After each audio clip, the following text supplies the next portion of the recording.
Psalm 51. Show me favor, O Elohim, according to your kindness, according to the greatness of your compassion. Blot out my transgressions. Wash me completely from my guilt, and cleanse me from my sin. For I know my transgressions, and my sin is ever before me. Against you, you alone have I sinned, and done evil in your eyes, that you might be proven right in your words. Be clear when you judge. See, I was brought forth in wickedness, and in sin my mother conceived me. See, you have desired truth in the inward parts, and in the hidden parts you make me to know wisdom. Cleanse me with hyssop, and I am clean. Wash me, and I am whiter than snow. Let me hear joy and gladness. Let the bones you have crushed rejoice. Hide your face from my sins, and blot out all my wickedness. Create in me a clean heart, O Elohim, and renew a steadfast spirit within me. Do not cast me away from your presence, and do not take your Ruach HaKodesh from me. Restore to me the joy of your deliverance, and uphold me, noble Ruach. Let me teach transgressors your ways, so that sinners turn back to you. Deliver me from blood guilt, O Elohim. Elohim of my deliverance, let my tongue sing aloud of your righteousness. O Jehovah, open my lips, and that my mouth declare your praise. For you do not desire slaughtering, or I would give it. You do not delight in burnt offering. The slaughterings of Elohim are a broken spirit, a heart broken and crushed, O Elohim. These you do not despise. Do good, in your good pleasure, to Zion. Build the walls of Jerusalem. Then you would delight in slaughterings of righteous, and burnt offerings and complete burnt offering. Then young bulls would be offered on your altar. Greetings and welcome back to the broadcast. I'm Shawn. Psalm 51 is probably the ultimate psalm for someone out there who might be struggling with sin and guilt, and you're looking for something practical that you can implement into your daily behavior to help renew your heart, renew your spirit, reconnect with God, help you to fight off temptation and sin, and to get over the guilt and the shame of sin. You know, one of the problems in modern Western Christianity, and I know you guys probably get tired of hearing me tell you all the problems with modern Western Christianity, but it's just facts. So let me just give you one more problem, and that is typically pastors and churches don't know how to instruct and how to give practical daily tools that people can implement into their lives to grow in their faith. You know, you're supposed to practice righteousness. You know, historically, there's always been things that Christians would practice in order to help them pursue a holy life. It's fasting, praying,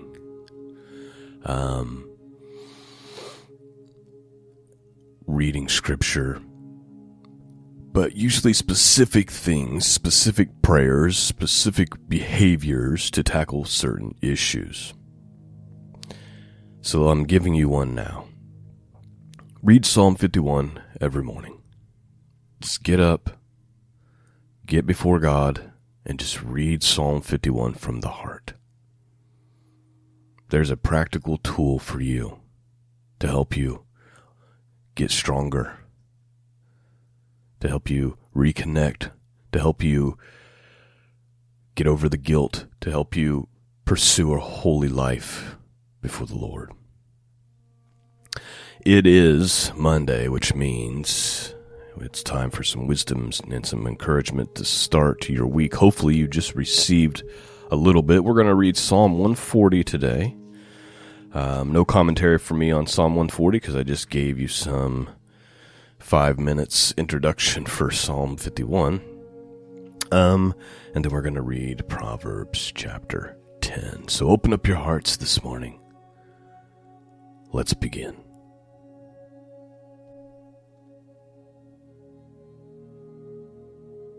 Deliver me, O Lord, from the evil man. Preserve me from the violent man, which imagine mischiefs in their heart continually. Are they gathered together for war? They have sharpened their tongues like a serpent.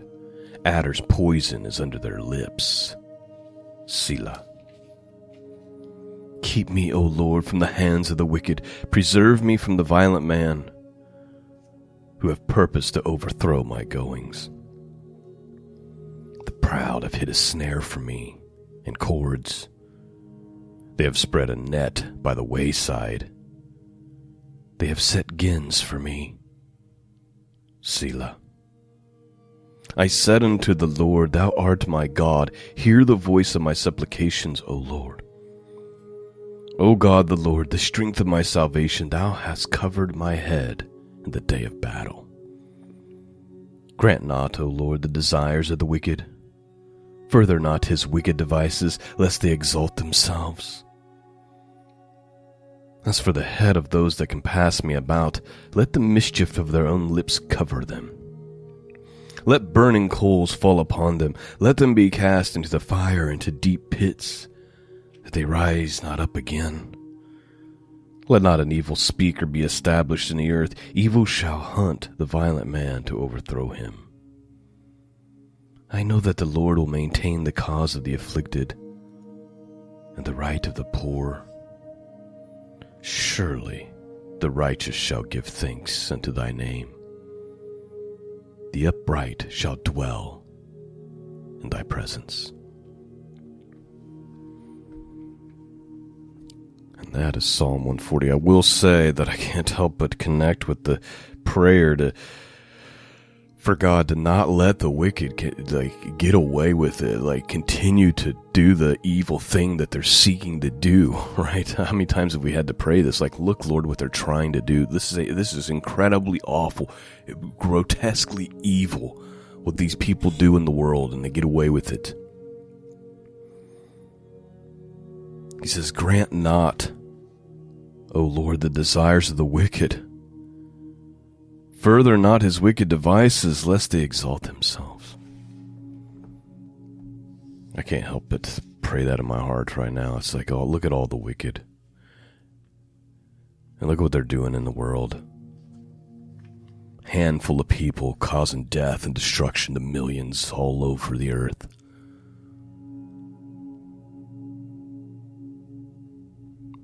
Please don't let them continue in their wickedness. Come quickly, Lord Jesus, come quickly. All right, let's get some wisdom, shall we?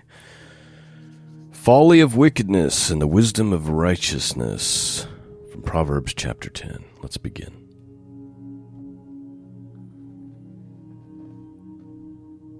The Proverb of Solomon. A wise son maketh a glad father, but a foolish son is the heaviness of his mother. Treasures of wickedness profit nothing, but righteousness delivereth from death. The Lord will not suffer the soul of the righteous to famish, but he casteth away the substance of the wicked. He becometh poor and delayeth with a slack hand, but the hand of the diligent maketh rich. He that gathereth in the summer is a wise son, but he that sleepeth in the harvest is a son that causes shames. So please note, right there you just have just the practical general wisdom about laziness, right? You become poor when you delayeth, when you have a slack hand. but the diligent are the ones who maketh rich. Those who take heed and gather in the summer, they're wise. But those who sleep during the harvest, those who are lazy, they cause shame. Verse 6. Blessings are upon the head of the just, but violence covers the mouth of the wicked.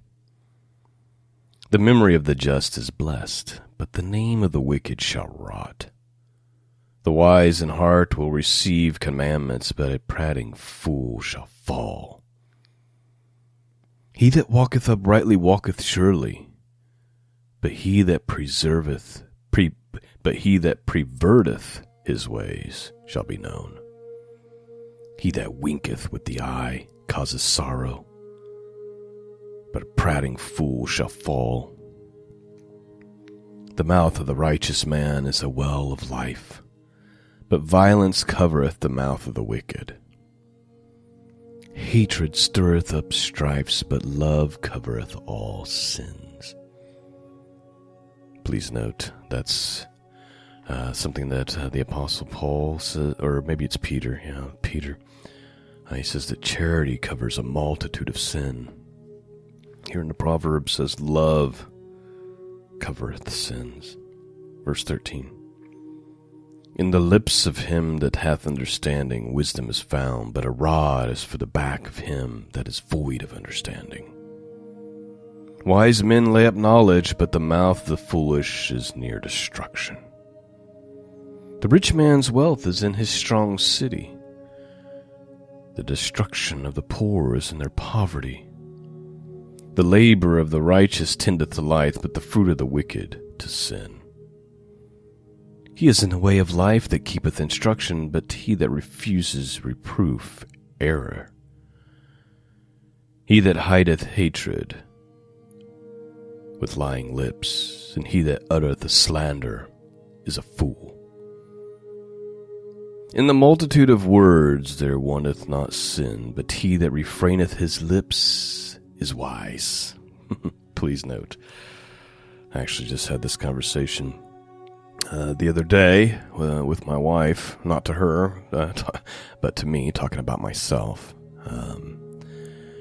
I have this tendency in family gatherings and other things, going out to dinner or whatever, and if somebody brings up a theological concept of any kind, and if it's wrong, I feel compelled to correct it, and it usually ends with frustration for everyone.